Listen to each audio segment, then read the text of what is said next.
Hi, everybody, and welcome also from Switzerland to this amazing 6-day organized by the CXPA.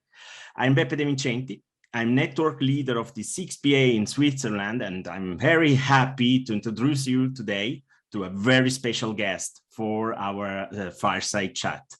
If you know a little bit about Italians and Italy, you know how important the culture and the experience linked to the coffee is.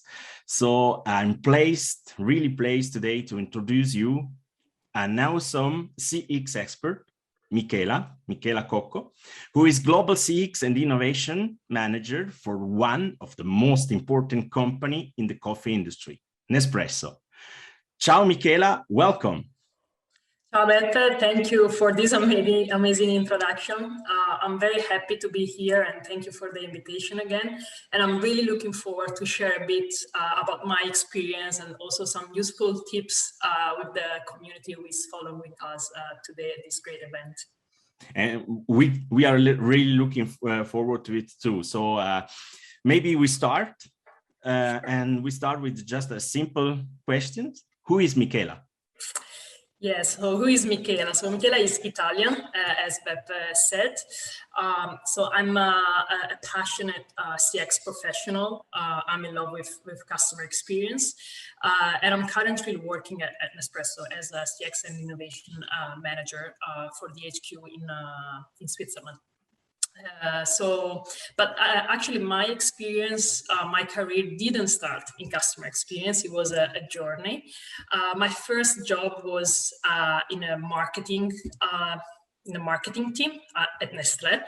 So coming out from marketing school and business school, my dream was to work on products.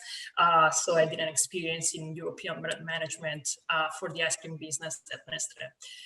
Until the day that an opportunity came and I decided to take it. I joined one of the biggest telecommunication company in Italy, which is Vodafone Italy. And I was lucky enough that when I joined the company years ago, the company was already going through a major CX transformation. So I had the opportunity to join the CX team that at that time was called Zero Defect Customer Journey Team, so representing the ambition of delivering perfect customer journeys to our customers. So it was a very challenging experience, and that's where I started my journey, my personal journey in customer experience, and I've never stopped yet. So after a few years there, I had the opportunity to go on an international mission in Vodafone Group in London, where I was working with the markets in order to support them in delivering a CX strategy and a CX plan in their local market. And after that, of course, I learned a lot. I was getting even more passionate about CX, and I decided to throw myself completely out of my comfort zone and switching to consulting. So I joined Deloitte Digital UK, based in London, where I was working again on CX design projects, customer journey projects for different industries, different clients, until I decided to go back to my beloved home country, Italy, where I changed industry again. And I joined utilities. I thought it was utility industry. So I joined E.ON, that is a major German utility company. And I thought it was really a great opportunity because I could apply my CX expertise in leading industries in CX, such as telecommunication, into an industry that when it comes to CX, it was still initiating the process. So I saw this opportunity and this challenge, and I decided to take it. Mm-hmm. So this was my last step before landing in Switzerland. So I've been working for Nespresso for 2 years, exactly today.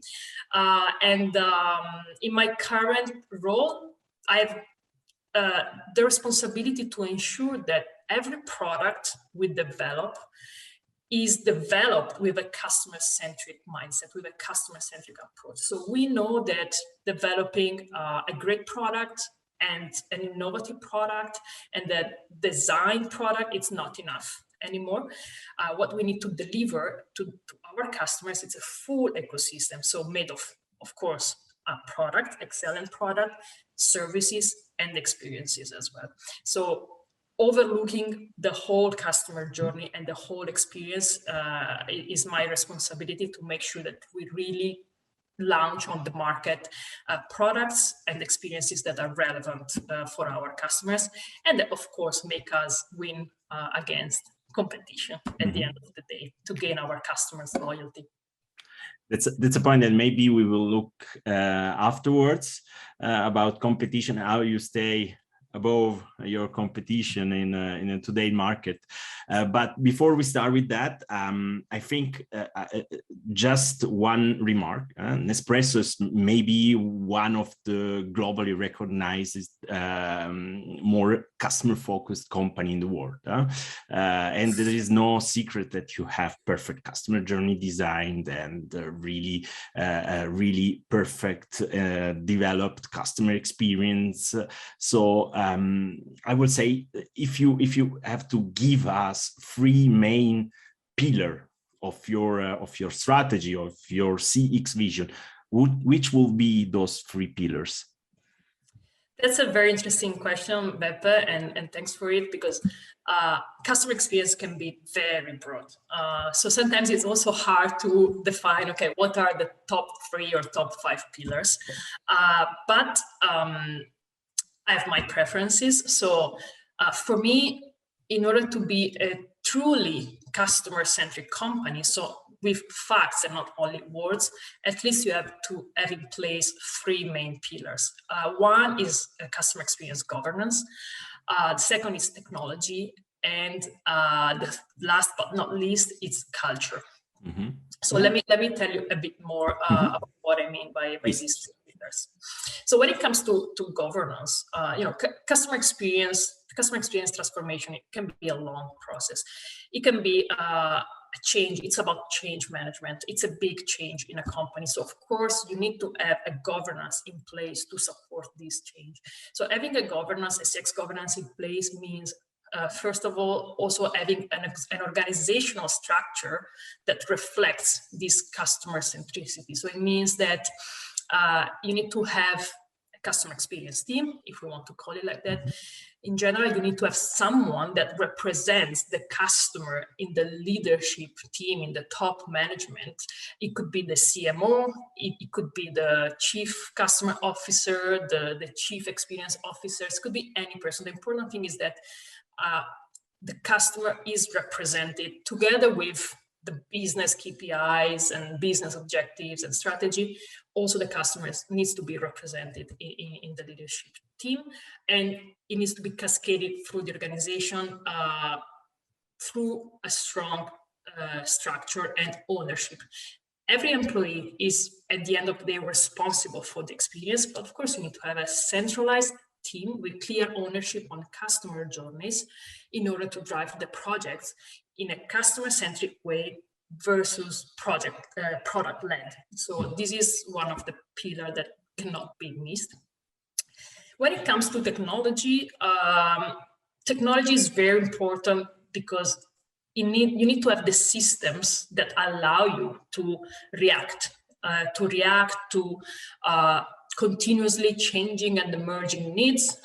We have seen it exactly these 2 years with everything that happened, how companies needed to react quickly to adapt. Of course, I hope that these things will not happen on a yearly basis, but still it's a strong message. So we need to be reactive. We need to quickly implement both quick fixes. So when we spot that there is a problem in the journey or in the experience, we need to fix it as soon as possible before our customers leave the brand, but also to build new and innovative experiences and products. So in this case, legacy systems don't help. So we need to be able to invest on a new system. They don't need to be huge. We don't need to go through a major investment, but also maybe leveraging on partners, small partners, startups to bring these technologies inside in order to support your experience strategy and plan.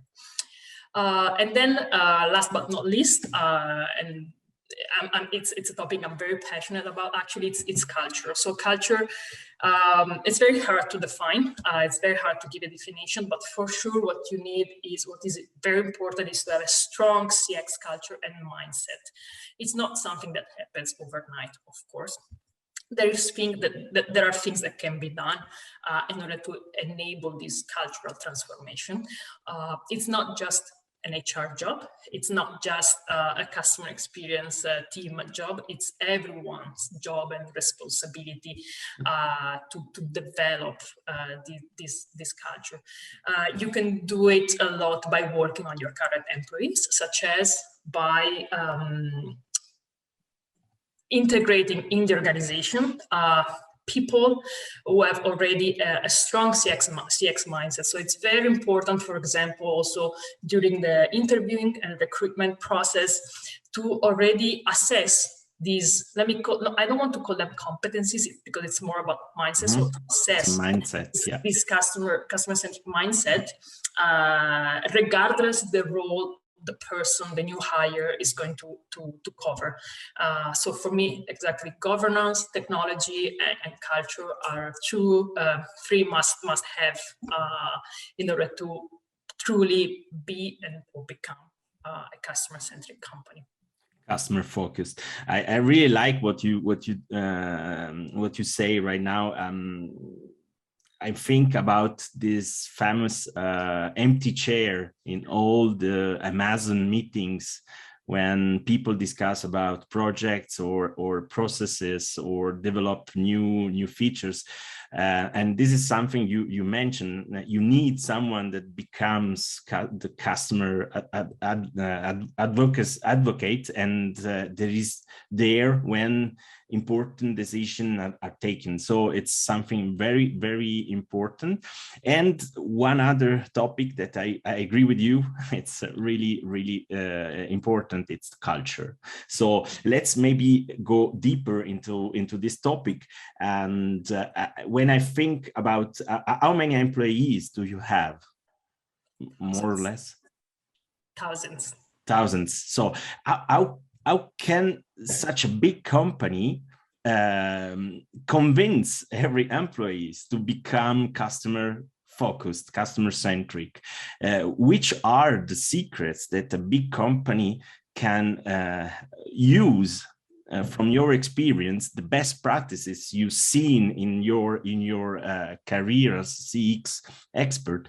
Which are those secret weapons that such big company can use for that? Yeah, so as I said, there are things that we can put in place to change the culture, to develop this culture. At the end of the day, we're all customers, from the CEO to the intern, everyone. Both of us, we are customers of Apple. Everything that I look at now in my room as a brand on it. So I'm a customer. But sometimes, when we are in the office, we struggle to wear the customer hat. Even if out of the office, we are customers every second, every day. So culture is not something that can be imposed. It will never work. As I said, it's a long journey, but there are some quick initiatives that can be put in place within a broader and stronger framework, of course, that actually don't require budget, don't require buy-in from the executive and top management, and can be quickly implemented. I think one of the most important things is to allow all employees, make all employees at all levels of the organization walk into the customer's shoes. Again, easy to say, but I saw many companies who don't do this, but it's the most important thing. Sometimes as employees, we also have, these special conditions, prices, and shortcuts to get our products and so on. We should not do that. When you go to your company, retail store, and so on, you should be treated not as an employee, but as a customer. On top of this, you need to make your employees walk in the customer's shoes. How? So ask them to go through the most satisfying and the less satisfying experience journey that you have and ask them to notice what's happening, to make note of the good things that are happening throughout the journey and the not so good things. These will, first of all, help them immerse in the customers and help them in having this mindset and attitude every day, but also will help you understanding what you can keep doing because it's working very well and what you should stop doing because maybe it's a weak point of the journey. And linked to this, another thing that is very important, especially for those employees who are not in contact with the customer, so basically everyone except the front line, is to send them literally to spend half a day every month, every 2 months, every 3 months, but on a, frequently, not one spot. Regular basis. Regularly, exactly.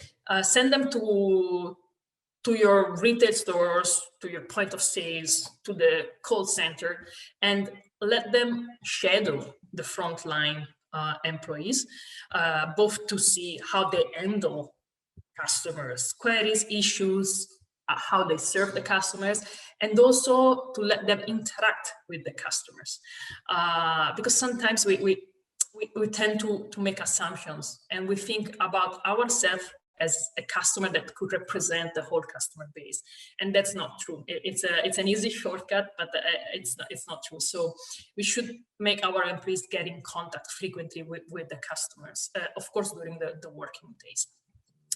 What else? Another quick thing could be implementing a strong internal communication plan.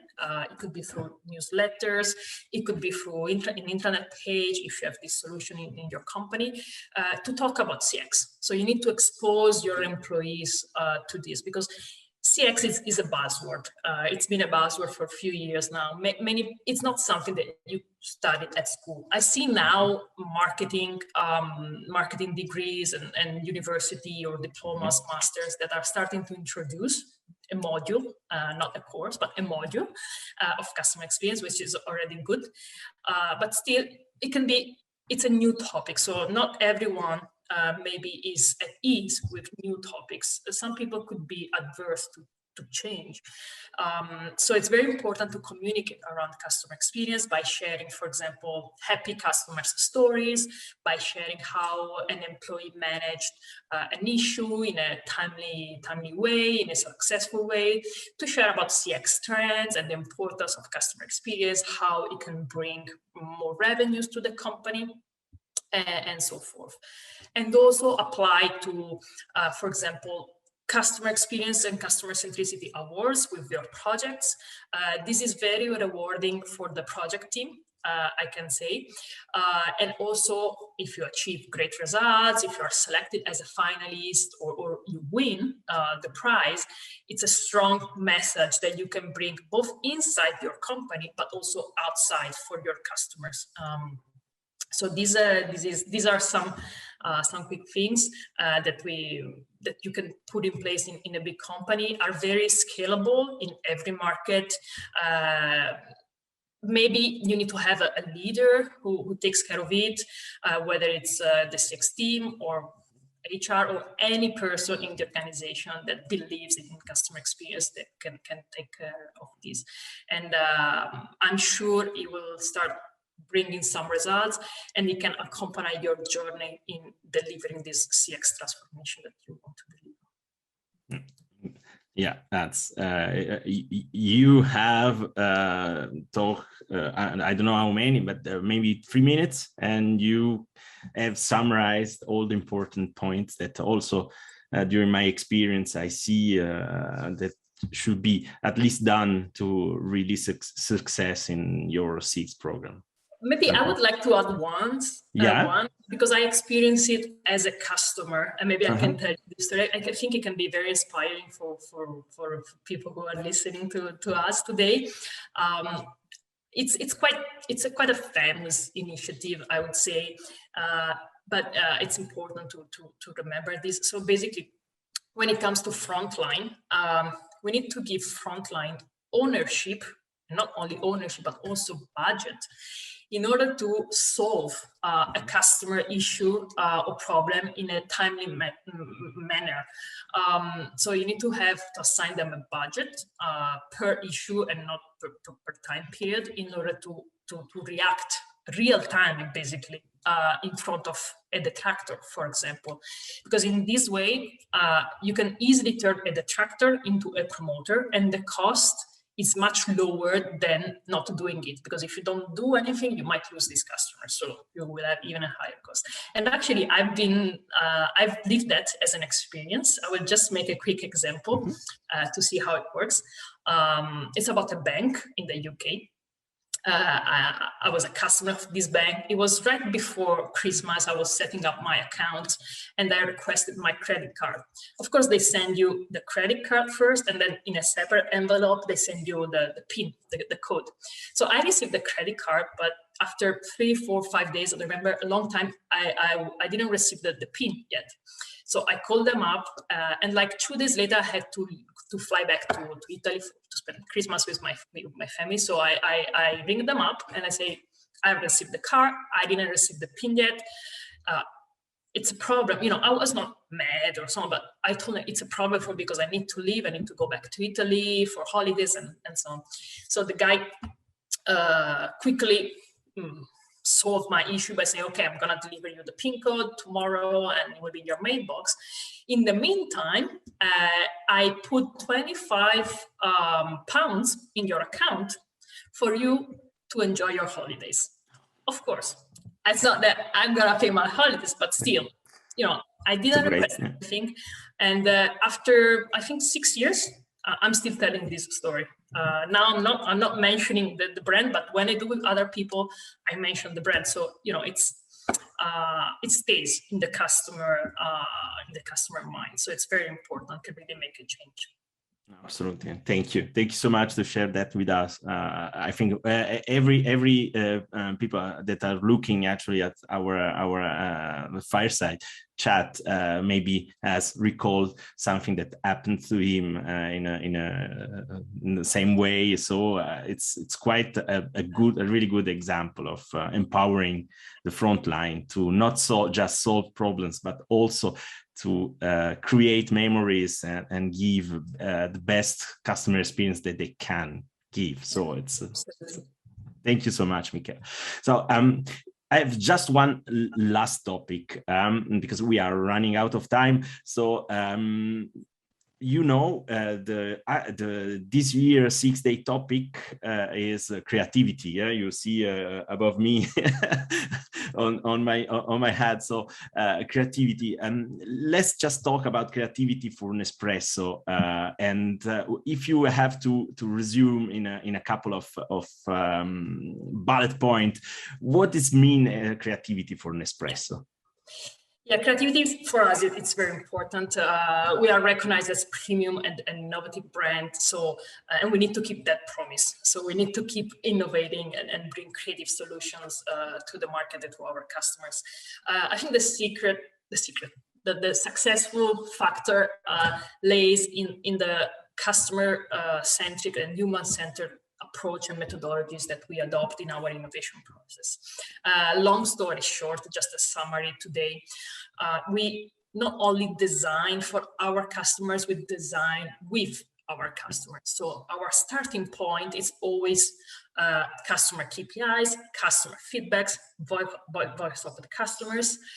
But we don't stop there, we go beyond. So we go out there in the real world, out of our office, and we immerse ourselves in the customer's life, home, space, habits. We run what we can call interviews, but it's not interviews in a controlled place. We really go to their home, especially when it's about coffee. And we listen to what they say, but for example, we observe how they serve us coffee. So we don't ask them, okay, how do you serve your coffee? Or maybe they're gonna tell us something, but in the meantime, they do it differently. So what matters for us is to see how they do it instead of what they declare they would do. So this kind of research that we call design research, it's very important for us to understand the hidden needs, the values, and what motivates our customers in general in life when they need to make a decision, when they need to choose a brand or to buy a product. So this is our starting point. And these design research outputs, it's the fundamentals on which we start designing then the proposition. So once we understand what is the value we can bring to our customers, we say, okay, how are we gonna do it? And we start the ideation phase and design phase, and we come up with a full ecosystem, product, services, and experience, as I said before. And we also, again, double check with our customers or consumers, if it's prospects, to have a first sense of the likeliness. And if these proposition, with this first draft, sometimes it's just prototypes that they don't even look like Nespresso products, it's just to expose them to the new concept. And we gather the first feedback to reiterate until we arrive at the final design. But before getting too much excited and jumping into development, we of course run a quantitative test. The quantitative test, we do it in order to double check that we adopted a human-centered and customer-centered methodology and approach. Because in the quantitative test, we test the likeness of the product, the purchase intention, the pricing, and also which element of the proposition performs better or worse in order to understand where to place our resources. So if I can tell you that if you really follow the if you really adopt human-centered methodologies, the quantitative test, it's going to be just a confirmation that you have done things right.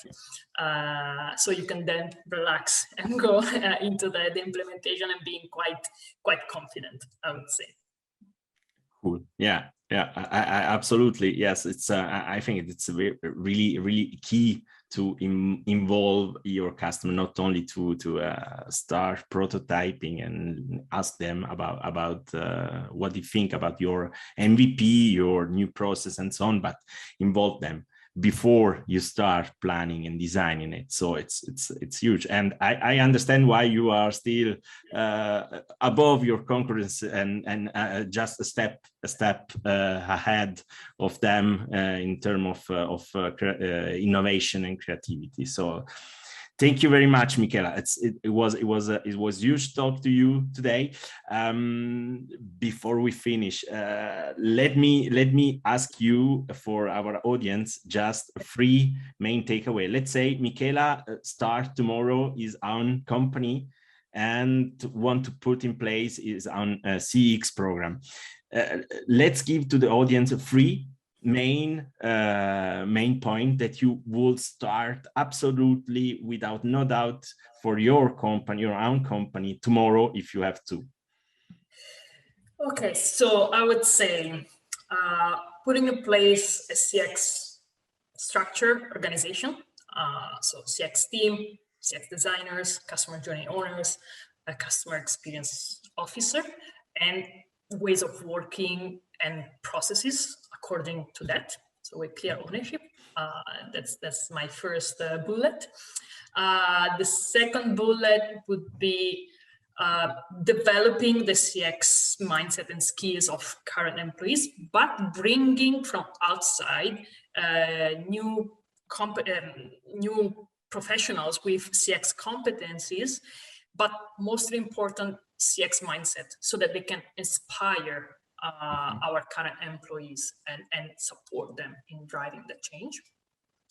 And third, my beloved CX culture.